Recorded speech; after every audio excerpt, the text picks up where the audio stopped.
Hello students, अब हम बात कर रहे हैं रिटेल मैनेजमेंट के 4th चैप्टर की, जिसका नाम है primary retailing strategy. Primary retailing strategy में हम planning location of retail business, मतलब मेनली हम जो एक रिटेलर है वो अपने रिटेलर शॉप को की लोकेशन क्या रखे उसके बारे में डिस्कस करेंगे। देखो, यहाँ पर हम बात कर रहे हैं कि जैसे हमने कल जो मैंने वीडियोस आपके पास भेजी थी उसमें हमने सिचुएशन एनालिसिस के, स्वोट एनालिसिस, एनवायरमेंटल के, पेस्टल एनालिसिस, पोर्टर के 5 फोर्स मॉडल की बात करी थी। उसमें यही कहा गया है इंट्रोडक्शन में कि सिचुएशन एनालिसिस को कंडक्ट करने के बाद, अपने गोल को आइडेंटिफाई करने के बाद, सारी इन्फॉर्मेशन मार्केट प्लेस से रिलेटेड कलेक्ट करने के बाद एक रिटेलर एक ओवरऑल स्ट्रैटेजी को फॉर्मुलेट करता है। इस ओवरऑल स्ट्रैटेजी को ही प्राइमरी रिटेलिंग स्ट्रैटेजी कहा जाता है। कहते हैं इसमें मेनली 4 प्राइमरी रिटेलिंग स्ट्रैटेजी है, और वो 4 प्राइमरी रिटेलिंग स्ट्रैटेजी में पहला है स्टोर लोकेशन, दूसरा हम मर्चेंडाइजिंग के बारे में बात करेंगे, तीसरा प्राइसिंग, और 4th हम मार्केटिंग के बारे में बात करेंगे। कहते हैं कोई भी रिटेलर किसी भी प्लान को एग्जीक्यूट करने से पहले सभी एक्टिविटीज़ को केयरफुली एनालाइज करना बहुत ज़्यादा ज़रूरी होता है। अगर कोई भी प्लान केयरफुली एनालाइज नहीं किया गया तो ओवरऑल स्ट्रैटेजी जो है बेकार हो जाएगी, इसलिए केयरफुली एनालाइज करना बहुत ज़्यादा ज़रूरी होता है। देखो, इसमें यहाँ पर 4 पॉइंट दिए हुए हैं: स्टोर लोकेशन, मर्चेंडाइजिंग, प्राइसिंग और मार्केटिंग। इन सभी को कोई भी रिटेल को ऑपरेट करने से पहले इन चारों पॉइंट्स को केयरफुली एनालाइज करना ज़्यादा ज़रूरी होता है। जैसे फर्स्ट हम बात कर रहे हैं स्टोर लोकेशन की, तो एक रिटेलर के लिए स्टोर लोकेशन क्या है? स्टोर लोकेशन एक ऐसा प्लेस है जहाँ पर रिटेलर अपना बिजनेस स्टार्ट करता है, इसलिए इसको केयरफुली एनालाइज करना बहुत ज़्यादा ज़रूरी होता है। किसी भी बिज़नेस को, किसी भी रिटेल ऑपरेशन को ऑपरेट करने से पहले स्टोर की लोकेशन को फाइंड आउट करना बहुत ज़्यादा ज़रूरी होता है।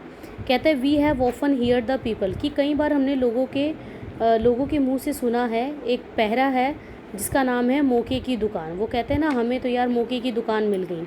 तो मौके की दुकान का मतलब है एक ऐसा प्लेस जो आपका फेवरेबल प्लेस बन गया है, फेवरेबल लोकेशन आपको मिल गई जहाँ पर लोगों का आना जाना लगा रहता है, आपकी सेलिंग बहुत अच्छी हो रही है, आपके प्रॉफिट्स बहुत ज़्यादा अच्छे हो रहे हैं। तो one of the most crucial decision that a retailer has to make it is selecting a suitable place, मतलब हमें एक ऐसा प्लेस चाहिए जहाँ पर आपकी गुड्स ईजिली सेल परचेज हो पाए। तो ये जो डिसीज़न है एक्सट्रीमली इम्पॉर्टेंट रहता है एक रिटेलर पॉइंट ऑफ व्यू से। रिटेलर कहता है the retailer if in future is not satisfied by the location of the business, कि हमने स्टोर लोकेशन में मौके की दुकान ले ली लेकिन बाई चांस वो चल भी नहीं पा रही है, और फिर हम एक रिटेलर को कैसा डिसीज़न लेना चाहिए? कहता है कि या तो वो क्या करे, कंप्रोमाइज़ कर ले उस जगह के साथ, या फिर अपनी लोकेशन को चेंज कर दे। लेकिन लोकेशन लेने के बाद उसको चेंज करना बहुत मुश्किल काम होता है, क्योंकि बहुत ज़्यादा पैसा उस पर हमारा लग चुका होता है और हमारे कस्टमर भी खोने के चांसेस रहते हैं। तो apart from these factor, the factor such as the multiple retailing and store non store based retailing have further complicated the situation. फिर कहते हैं कितने तरह के टाइप्स ऑफ रिटेल लोकेशंस होती हैं। कहते हैं सबसे पहले किसी भी लोकेशन को ऑप्ट करने से पहले बहुत सारे फैक्टर है जो अफेक्ट किए जाते हैं, और हमने लोकेशन को फाइंड आउट करने के लिए किन किन चीज़ों का ध्यान रखना है। जैसे पहला हम बात कर रहे हैं कि हमें एक आइसोलेटेड प्लेस चाहिए, हमें फ्री स्टैंडिंग चाहिए, हमें सेपरेट स्टोर चाहिए। आइसोलेटेड मतलब क्या होता है? जैसे कि इसके नाम से पता लग रहा है, सेपरेट स्टोर। सेपरेट स्टोर का मतलब है अदर रिटेल स्टोर से वो बिल्कुल अलग है। ये एक ऐसा एरिया है जहाँ पर आपके कोई कॉम्पिटिटर नहीं है। तो इसका प्लस पॉइंट क्या है कि ना तो कॉम्पिटिटर है, क्योंकि कंपटीशन एरिया से वो बिल्कुल बाहर है। जब कंपटीशन एरिया से बिल्कुल बाहर है तो इसका मतलब है वहाँ का रेंट भी बहुत कम होगा, पार्किंग स्पेस भी आपको मिल जाएगा। लेकिन इतनी फैसिलिटीज़ होने के बाद भी एक सेपरेट स्टोर जब हम ओपन करते हैं तो उसका कुछ ना कुछ ड्रॉबैक ज़रूर रहता है। क्योंकि पहला ड्रॉबैक तो ये रहता है कि वो मेन सिटी से बिल्कुल अलग हो गया। दूसरा, कस्टमर जो है अनविलिंग सा फील करते हैं उस एरिया में जाने से पहले। तो also the retailer has to incur huge advertising. दूसरी बात कि कस्टमर को अट्रैक्ट करने के लिए आपको बहुत ज़्यादा पैसा एडवर्टाइजिंग पर खर्च करना पड़ता है। सेकंड, हम बात करते हैं part of the main city. Main city का मतलब है ये ऐसी जगह है मार्केट में जहाँ पर कस्टमर का आना जाना लगा हुआ है, आपकी सेलिंग बहुत अच्छी होने वाली है, आपको बहुत ज़्यादा जो है ह्यूज एडवर्टाइजिंग करने की ज़रूरत नहीं है, प्री प्लान स्ट्रक्चर है।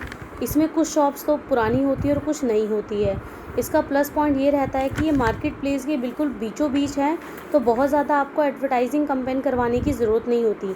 ईज़िली कस्टमर अट्रैक्ट हो जाते हैं और ईज़िली कस्टमर को आने में भी कोई दिक्कत नहीं होती है। बट फिर भी इसका एक ड्रॉबैक रहता है, वो ये रहता है कि यहाँ पर पार्किंग स्पेस में प्रॉब्लम रहती है, क्योंकि इतने ज़्यादा रश होने की वजह से जो शॉप्स हैं वो पार्किंग स्पेस अवेलेबल नहीं करवा पाते हैं। थर्ड आता है part of the shopping centre. कहता है कि शॉपिंग सेंटर क्या है? शॉपिंग सेक्टर एक ग्रुप ऑफ रिटेल स्टोर है। रिटेल स्टोर का ग्रुप है, मतलब कि आपने एक शॉपिंग मॉल ले लिया, उस मॉल में बहुत सारे रिटेलर शॉप हो गए, अलग अलग सेम प्रोडक्ट के साथ डील कर रहे हैं या अलग अलग प्रोडक्ट के साथ डील कर रहे हैं। तो ये एक ऐसा ऑर्गेनाइज प्लेस है जहाँ पर पार्किंग स्पेस भी अवेलेबल है। ये वेल ऑर्गेनाइज जगह है और यहाँ पर कस्टमर जो है ईजिली मतलब सेटिस्फाइड होकर अपना जो है शॉपिंग कर सकते हैं। तो ये 3 इसमें बात आ गई। उसके बाद हम बात करते हैं इम्पॉर्टेंस ऑफ रिटेल लोकेशन की। कहते हैं कि रिटेल लोकेशन लेने का तो यही है कि बहुत ज़्यादा उस पर इन्वेस्टमेंट होती है, एडवर्टाइजिंग बहुत ज़्यादा खर्च होती है, कॉस्ट बहुत ज़्यादा आती है। तो रिटेल लोकेशन एक ऐसी होनी चाहिए, देखो फ्लेक्सिबल भी नहीं है कि ईज़िली हम उसको चेंज कर पाए। जैसे मैंने पहले भी बात कही थी कि रिटेलर ने अगर मौके की दुकान ले ली है लेकिन फिर भी वो उसको जच नहीं रही है, वहाँ पर काम आपका ठीक नहीं चल रहा है और फ्यूचर में आप उसको बदलना चाहते हो, तो आपको 10 बार सोचना पड़ेगा, बिकॉज उस पर कॉस्ट बहुत ज़्यादा लगी हुई है। फिर उसका एक कम या तो फिर उस शॉप के साथ कंप्रोमाइज़ करना पड़ेगा या फिर चेंज करता है तो उसके कस्टमर चले जाएंगे। तो सारी चीज़ों को ध्यान में रखते हुए यहाँ पर इंपॉर्टेंस बताई गई है। It is due to its fix nature. ये फिक्स नेचर की है, साइजेबल अमाउंट ऑफ इन्वेस्टमेंट है, कॉम्प्लेक्सिटी रहती है, तो किसी भी फॉर्मेट को चेंज करना जो है ईजी सा नहीं रहता। तो ये थोड़ी सी इंपॉर्टेंस रही है, बाकी मैं इसकी जो है डिटेल इंपॉर्टेंस लिख के आपको सेंड कर दूँगी। अब बात आती है factor affecting the choice of retail location की। किसी भी रिटेल लोकेशन को चूज़ करते हुए कौन कौन से फैक्टर अफेक्ट करते हैं। जैसे फर्स्ट हम बात कर रहे हैं नेचर ऑफ प्रोडक्ट ऑफर्ड की। नेचर ऑफ प्रोडक्ट की, प्रोडक्ट आपका कैसा हो और किस हिसाब से आपकी लोकेशन चूज़ होनी चाहिए। कहता है if the retailer is offering such product like, अगर retailer pizza, burger, fast food के साथ काम कर रहा है तो उसे कैसी जगह चाहिए? उसे near to a shopping mall चाहिए, कॉलेज या स्कूल, कि शॉपिंग मॉल के पास हो, कॉलेज के पास हो, स्कूल के पास हो। अगर हाई कॉस्ट डिज़ाइनर बुटीक है तो वो एक ऐसी जगह होनी चाहिए जो रेपुटेटेड एरिया में होनी चाहिए ताकि उसके जो कॉस्ट है वो भी निकल पाए। सेकंड हम बात करते हैं availability of the parking space. Parking space decision लेते हुए बहुत ज़्यादा इंपॉर्टेंट रहता है। आज का जो कस्टमर है उसके पास पैसा तो बहुत है लेकिन टाइम नहीं है।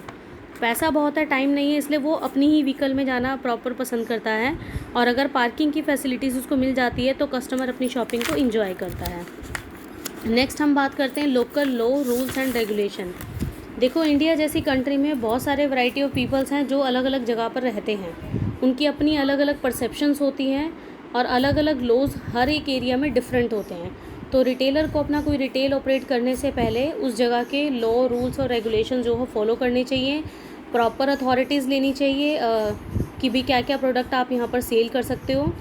ही must make himself aware about the operating hour, कितने घंटे शॉप खुली रहेगी, हॉलीडे का शेड्यूल क्या रहेगा, मिनिमम वेज रेट सिस्टम क्या रहेगा। तो ये सारी चीज़ें जो है एक रिटेलर को अपना रिटेल लोकेशन ऑपरेट करने से पहले मालूम होनी चाहिए। फिर हम बात करते हैं कॉम्पिटिटर की। देखो कॉम्पिटिटर मार्केट लोकेशन में बहुत ज़्यादा रोल प्ले करता है। आपने ऐसा आइसोलेटेड प्लेस ले लिया जहाँ पर आपके कॉम्पिटिटर ही नहीं है, तो इसका मतलब है वहाँ पर कस्टमर बहुत ज़्यादा नहीं आएंगे, आपको एडवर्टाइजिंग पर ज़्यादा खर्च करना पड़ेगा, तो बहुत सारे ड्रॉबैक रहने वाले हैं। तो वैसे तो रिटेलर ये चाहता है, हमेशा ऐसा एरिया प्रेफर करता है जहाँ पर कॉम्पिटिटर आपके कम से कम हो। This would definitely increase the chance of success. ये कह रहा है कि डेफिनेटली ऐसा हो सकता है कि वहाँ पर बिजनेस आपका सक्सीड हो जाए। नेक्स्ट आता है कंपेटेबिलिटी की बात करते हैं। कंपेटेबिलिटी में हम सिमिलरिटीज़ की बात कर रहे हैं। कहते हैं कि compatibility is another factor that affect the retailer location about the selection of A retail location. The retail business must be compatible with the area in which it is being carried out. इन्होंने एक pizza corner का example लिया है कि ज़्यादातर pizza corner कहाँ पर होते हैं, पीवीआर सिनेमा या मल्टीप्लेक्स सिनेमा के पास होते हैं। एक्सेसिबिलिटी का मतलब होता है कि आपने ऐसा स्टोर लोकेशन चूज़ करना है जहाँ पर ईजिली आपके कस्टमर पहुँच पाए। अगर कस्टमर को प्रॉब्लम आ रही है उस जगह में पहुँचने में, इसका मतलब है वहाँ पर आपने जो है प्रॉपर डिस्प्ले नहीं किया हुआ है। तो आपने अपने नेम को, जगह को, वहाँ का एड्रेस सब कुछ अच्छी तरह से डिस्प्ले करना है ताकि कस्टमर ईजिली पहुँच पाए। फिर आता है डेमोग्राफिक प्रोफाइल। कहते हैं डेमोग्राफिक प्रोफाइल जो है ज़्यादा अफेक्ट करती है एक रिटेल लोकेशन को फाइंड आउट करते हुए। Demographic profile include the factors such as the income level. Demographic में income level, literacy level, age, education, level of urbanisation, ये सारी चीज़ों को ध्यान में रखते हुए रिटेलर अपने रिटेल स्टोर को ऑपरेट कर सकता है। लास्ट आता है ट्रैफिक। देखो ट्रैफिक जो है बहुत ज़्यादा इम्पॉर्टेंट है। अगर वहाँ पर ट्रैफिक बहुत ज़्यादा रहती है तो कस्टमर को बहुत ज़्यादा प्रॉब्लम आएगी आने जाने में। अगर ट्रैफिक बहुत कम होगा और ईज़िली मैनेज हो सकता है तो उसके लिए वो बेनिफिशियल रहेगा। तो ट्रैफिक भी जो है रिटेल लोकेशन को चूज़ करते हुए बहुत ज़्यादा इम्पॉर्टेंट रखता है। नेक्स्ट हम वीडियो में बात करेंगे कि steps involved are choosing a retail location, कि एक रिटेल लोकेशन को चूज़ करते हुए कौन कौन सी प्रोसेस जो है जिसको हमें फॉलो करना चाहिए।